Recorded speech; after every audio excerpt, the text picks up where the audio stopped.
Olá, amigos e amigas do canal Atualidades em Ventilação Mecânica.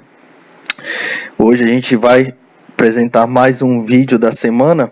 O artigo é sobre preditores de mortalidade em ventilação mecânica.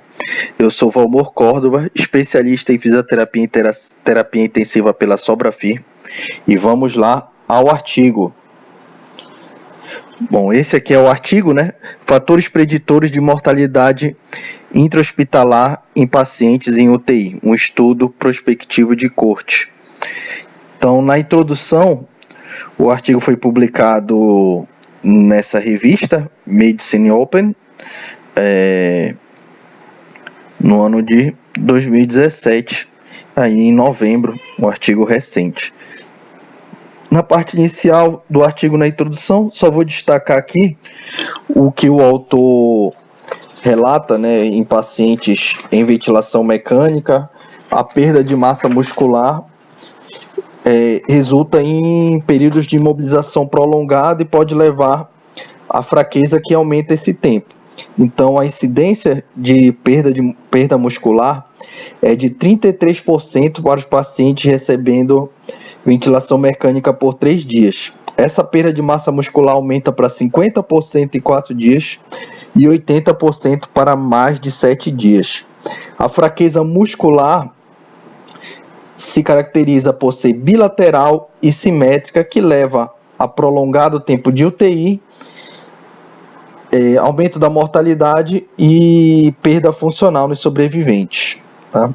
Vamos ao método do estudo, e aqui eu trouxe um artigo que é um pouco confuso na metodologia, mas para a gente ver tanto artigos bem escritos, quanto artigos também, às vezes, com algumas que possa ter algumas falhas ou dúvidas metodológicas para a gente analisar. Então, foi um estudo prospectivo de corte, para identificar fatores preditivos de mortalidade intra-hospitalar em pacientes em ventilação mecânica admitidos com diagnóstico de insuficiência respiratória aguda. O estudo foi conduzido entre abril de 2012 e dezembro de 2014 em 3 UTIs médicas no Hospital Universitário do Norte de Taiwan.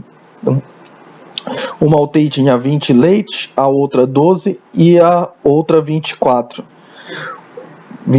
leitos. Tá? Essas UTIs usavam os mesmos dispositivos. A admissão do paciente na UTI dependia da transferência pelos médicos aqui torácicos, respiratórios, né? Entre os 113 pacientes incluídos na análise final, 16 foram da UTI 1, 27 da UTI 3 e 70 da UTI 5. Pacientes com doenças gastrointestinais, cardiovascular e hemodinâmica tinham uma UTI exclusiva. O paciente era recrutado, foi aprovado pelo Comitê de Ética o estudo. O paciente era recrutado após obter a permissão do médico e o paciente ter o consentimento. Nesse caso, eu creio que o consentimento era feito na maioria das vezes por um familiar, um responsável, né? Tendo em vista a condição do paciente estar em ventilação mecânica. Os critérios de inclusão adotados para o estudo foram idade maior que 20 ou igual, primeira intubação e ventilação e suporte ventilatório por ao menos 96 horas ou 5 dias, né? Capacidade, consciência e capacidade de seguir comandos, né?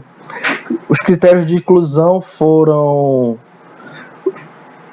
os seguintes: doença neurológica, disfunção vascular instável, como plaqueta menor que 50, coagulação disseminada intravascular, entre outros. Doença musculoesquelética ou incapacidade de caminhar sem assistência antes da admissão da UTI. E aqueles que vieram de outro hospital por mais de 96 horas ou foram para outro hospital ou foram tratados em outro hospital por um período de mais de 30 dias antes da admissão da UTI. Mas aqui não deixa claro quando é esse período, né? Se é um período recente, porque às vezes o paciente pode ficar por um longo tempo em outra UTI. Todos os pacientes admitidos na UTI foram avaliados pelo nutricionista, e o aporte nutricional e a necessidade energética foi determinado. Então, os pacientes foram alimentados por nutrição parenteral ou enteral de acordo com a doença e a condição clínica. Os dados coletados, o desfecho primário medido foi a mortalidade intra-hospitalar. Os desfechos secundários incluíram os dias de ventilação mecânica antes da extubação e dia de estadia na UTI e no hospital. Foram colhidos dados demográficos, história clínica, peso e altura, comorbidades, valores laboratoriais, foram obtidos tudo a partir do documento de admissão.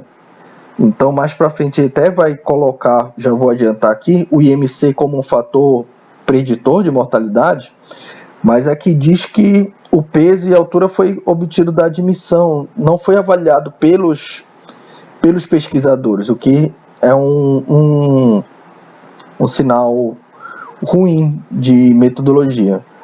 Tá? Deviam os próprios pesquisadores fazer essa análise e também avaliar o quanto o balanço hídrico pode ter influenciado. Às vezes um paciente edemaciado vai ter, obviamente, um peso maior, mas até quanto aquilo é massa corporal, até quanto aquilo é líquido, massa gorda ou massa magra. Então, isso aí ficou um pouco ruim na análise do estudo, né? Os dados relacionados à força muscular do quadríceps esquerdo e direito foi avaliado pelo dinamômetro portátil. A avaliação foi feita da força muscular do quadríceps, paciente em posição semi-Fowler, que é 45 graus, com extensão de joelho. O transdutor foi aplicado na face anterior da perna e foi pedido que o paciente fizesse. Foi demonstrado e verbalmente explicado o teste, né, de extensão do joelho, e as instruções de encorajamento eram feitas ao paciente para aplicar força máxima contra o transdutor ao longo de 3 segundos. Foram feitas ao menos 3 repetições para ser considerado reprodutível. Aqui também não diz se foi feito por um único examinador, se foi feito uma confiabilidade interexaminador, né? Quem fez foi sempre o mesmo, se foram vários, então isso também fica ruim metodologicamente. Os dias de ventilação mecânica antes da extubação foram contados a partir do primeiro dia de admissão com a ventilação mecânica e o primeiro dia da extubação com sucesso. Foi determinado também outros valores, dias de estadia hospitalar, estadia na UTI, sobrevivência na alta, dia de hospitalização. Isso tudo foi obtido do sumário de alta do paciente. Correto. Então, o cálculo cálculo amostral foi feito baseado no estudo de Zimmermann, que mostrou que a mortalidade intra-hospitalar foi de 20% entre 2010 e 2012. Então, eles fazendo os estudos, foi assumido que a amostra mínima deveria ser determinada foi 112 pacientes, tá? E que ele fala um pouco dos testes estatísticos, análise estatística, né, quais testes foram usados. Nos resultados, então, durante o período de estudo, 3.135 pacientes foram admitidos nas UTIs, 2.868 foram tratados com ventilação mecânica invasiva, após fazer a análise, 1.547 preencheram o critério de inclusão, 1.424 foram excluídos. Então a gente vê que até lá depois nas limitações, os autores relatam que o baixo número de pacientes se deveu a critérios rigorosos. No entanto, na minha visão, não foi critérios rigorosos, e sim um estudo mal desenhado. Tá? Então aqui vamos pro fluxograma, fica mais fácil a gente analisar. Então, 2.868 pacientes ventilados foram excluídos, sobrou 1.547 que preencheram o critério de inclusão. Desses, apenas 123 fizeram o consentimento, depois 10 foram excluídos, 8 não tiveram interesse em participar e 2 se sentiram fisicamente desconfortáveis durante a avaliação para participar. Então, no total foram incluídos 103. A gente vê que tem muitos pacientes excluídos, né? 396 porque precisaram de isolamento e ele não colocou isso, ele poderia ter colocado isso como um critério de exclusão. Então, isolamento respiratório, de contato. 145, 329 porque os médicos responsáveis não concordaram na participação. Então, também não era um estudo institucionalizado, ficaria mais fácil esse aceite. 145 porque não tinha um responsável para fazer o consentimento. Então, e 459 porque tinha um catéter para diálise, o que atrapalhava, que eu creio que seja por atrapalhar a realização da avaliação da força muscular. E 95 porque era incapaz de fazer o movimento dos membros inferiores, né? O exame dos membros inferiores, ou por amputação ou por escara, ferida. Certo? Então, na tabela 1, mostra a característica do estudo, da amostra, dos sobreviventes, dividindo entre os sobreviventes e os não sobreviventes, né? Dessa tabela, eu vou destacar o que a gente está aqui à frente. Essa aqui é a tabela, né? Onde ele mostra rapidamente diferença por sexo, características gerais, capacidade de caminhar antes da admissão na UTI, comorbidades, etiologia da insuficiência respiratória. Destaco aqui que na maioria, tanto entre os sobreviventes quanto entre os sobreviventes quanto os não sobreviventes, a pneumonia era o que mais levava à internação e à necessidade, e à insuficiência respiratória, necessidade de ventilação mecânica, idade, MC, valores laboratoriais, nada, tudo sem significância estatística de diferença. E aí onde tem diferença que eu vou abordar aqui embaixo é força muscular e dias antes de extubação e tempo de estadia na UTI. Aqui já é de outra análise. Então, aqui os autores relatam que a média de tempo de estadia na UTI para pacientes ventilados e não para pacientes ventilados sobreviventes e não sobreviventes foi respectivamente de 10 para os sobreviventes e 20 dias para os não sobreviventes, ou seja, os pacientes que vão a óbito tendem a ter uma taxa de estadia na UTI maior.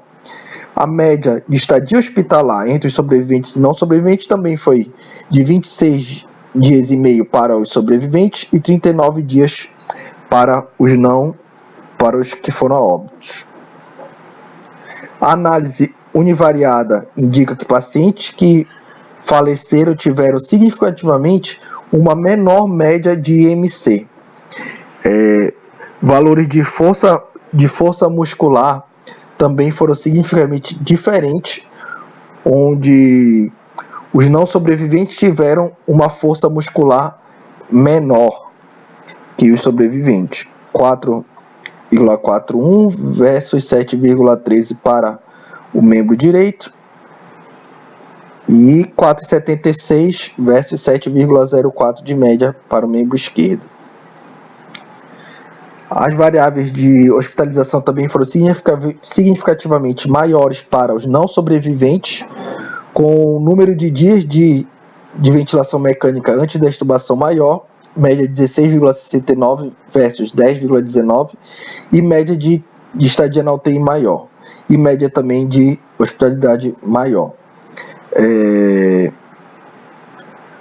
Os outros fatores não tiveram influência, foram similares. Na análise univariada, ele faz aqui a análise univariada e depois a multivariada. Tá? A univariada é quando ele, digamos assim, ele não considera potenciais fatores que possam interferir na análise. Então, de uma maneira geral, e quando ele faz a análise multivariada, ele tem que aquele fator específico que ele avaliou foi independentemente associado com a mortalidade, no caso, com o risco de mortalidade. Quando ele faz a análise univariada, ele não faz, digamos, de uma maneira simplória, a exclusão de outros fatores que possam confundir. Então, a gente vai direto para a análise multivariada, que é mais completa, onde ele pega a análise univariada e depois faz uma regressão logística múltipla para chegar aos valores. Então, ele relata aqui, para cada 1 kg por metro quadrado que aumenta no IMC, na admissão, a mortalidade intra-hospitalar significativamente diminui por 12%. Tá?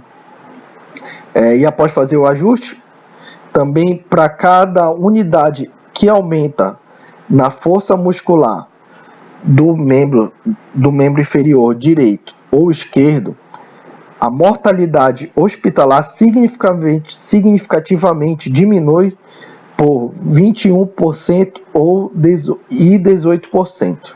Tá?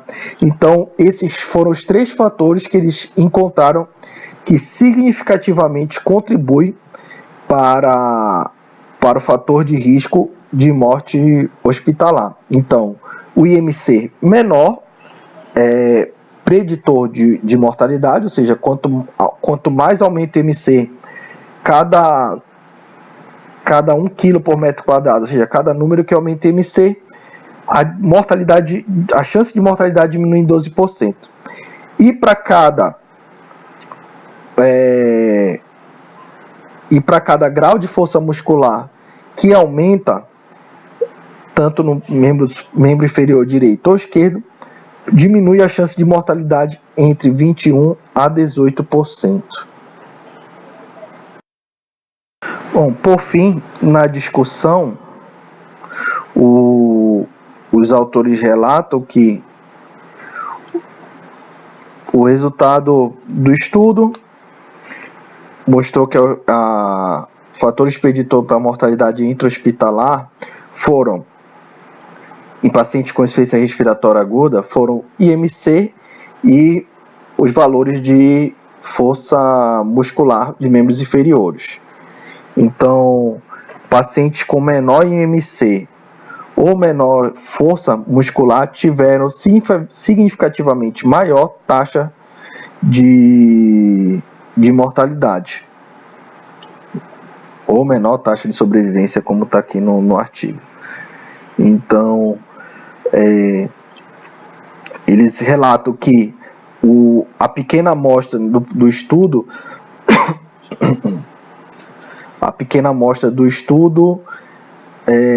tem baixo poder estatístico e usou reflete apenas a sua população, né? Por ter baixo poder estatístico, usar metodologias diferentes. O estudo focou na mortalidade intra-hospitalar como fator primário de desfecho. Tá? A idade na admissão não foi um preditor de mortalidade intra-hospitalar no estudo dos autores. e esses achados diferem de outros estudos de mortalidade em UTI, que acharam que pacientes idosos admitidos na UTI usualmente têm piores condições clínicas, maiores prejuízos fisiológicos e maior taxa de mortalidade. Então, geralmente, os outros estudos, a maioria dos estudos que fizeram já como preditor, mostraram a idade como um fator preditor, e nesses pacientes não foi encontrado. Os achados foram consistentes com prévios estudos que mostraram que menor IMC e menor força muscular são preditores de mortalidade intra-hospitalar. Outros estudos reportaram que além do IMC baixo, da baixa força muscular, a baixa massa muscular esquelética também aumenta a mortalidade além da idade. Mas eles não mediram massa muscular, fizeram apenas a avaliação de força muscular. Tem um estudo que contrastou, o estudo retrospectivo, né, que já é de uma qualidade menor que o estudo prospectivo, onde 240 pacientes mecanicamente ventilados mostraram que menor IMC não é um fator independente de preditor de mortalidade. A forte associação, os autores relatam que a forte associação entre o baixo IMC e mortalidade pode ser consequência de doenças subjacentes, que levam à perda de massa muscular e uma reserva nutricional inadequada para compensar o estresse da doença crítica. Ou seja, o autor quer dizer que, como os pacientes com uma menor IMC, eles têm uma menor reserva energética para a doença crítica, onde o catabolismo vai consumir bastante o doente, tá?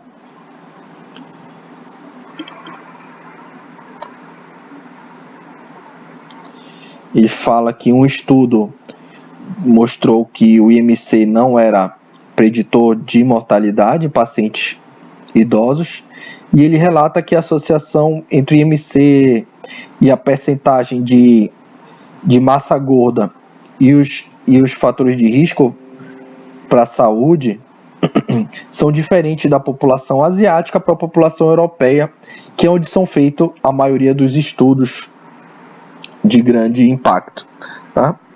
O presente estudo mostrou que baixos valores de força muscular é também um preditor potencial de mortalidade hospitalar. Vamos aqui. Mas ainda o mecanismo é desconhecido, é incerto, né?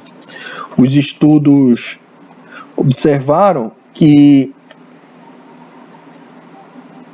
examinaram a mudança na massa corporal e composição do paciente, observaram que a perda de tecido magro ou proteína dos músculos esqueléticos. Então, há a perda de tecido muscular e de perda de proteína, e o músculo esquelético é o maior contributor para o metabolismo glicoproteico, especialmente a glutamina, e ajuda a manter a homeostase nutricional e fornecer nutrientes para o sistema imune e o reparo tecidual. Portanto, por esses fatores, pode ser que justifica que a perda de tecido muscular, a perda de força muscular e, consequentemente, a perda de tecido muscular que há, seja um fator impactante na mortalidade.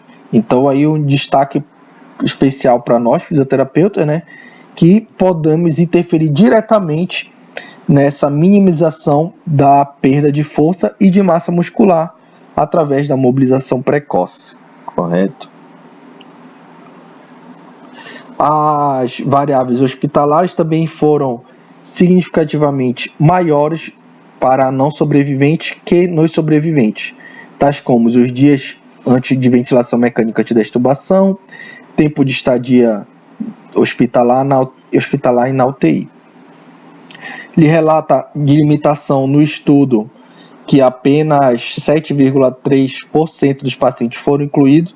Até comentei mais lá no início do vídeo.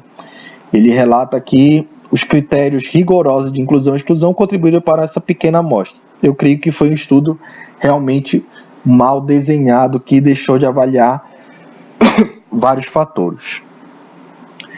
Não coletaram, aqui ele fala, né? Nível de gordura corporal subcutânea, estado nutricional, eletrólitos e balanço hídrico. Ou seja, isso tudo precisava entrar naquilo que eu falei da análise multivariada, precisava desses fatores aqui que ele fala que não colheu, para ver até que ponto eles precisavam fazer a análise multivariada controlando esses fatores, para ver se realmente aqueles fatores influenciaram, ou de repente um paciente demasiado, com balanço hídrico muito alto, paciente congesto, o quanto o estado nutricional desse paciente está adequado. Então isso tudo pode ter interferido na análise estatística, mostrando que, como eu falei, é um estudo de qualidade duvidosa.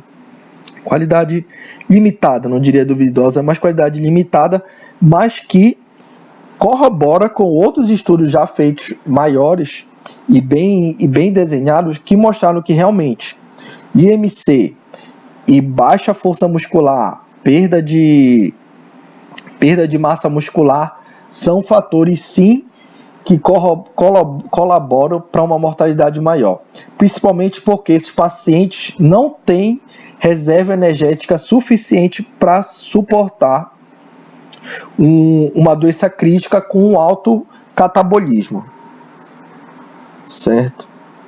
E ele relata, por fim, que a duração limitada do follow-up subestimou o impacto da admissão prolongada na UTI.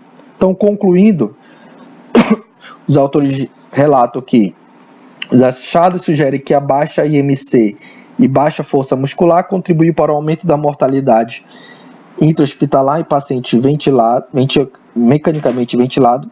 Esses achados reforçam a visão que a má nutrição e a paresia adquirida na UTI ou a fraqueza muscular adquirida na UTI são condições seriamente que impactam em consequências drásticas que podem ser consideradas e testadas nesses pacientes. Novas intervenções e estratégias para prevenir ou tratar essas condições têm que ser analisadas para reduzir a mortalidade de curto prazo.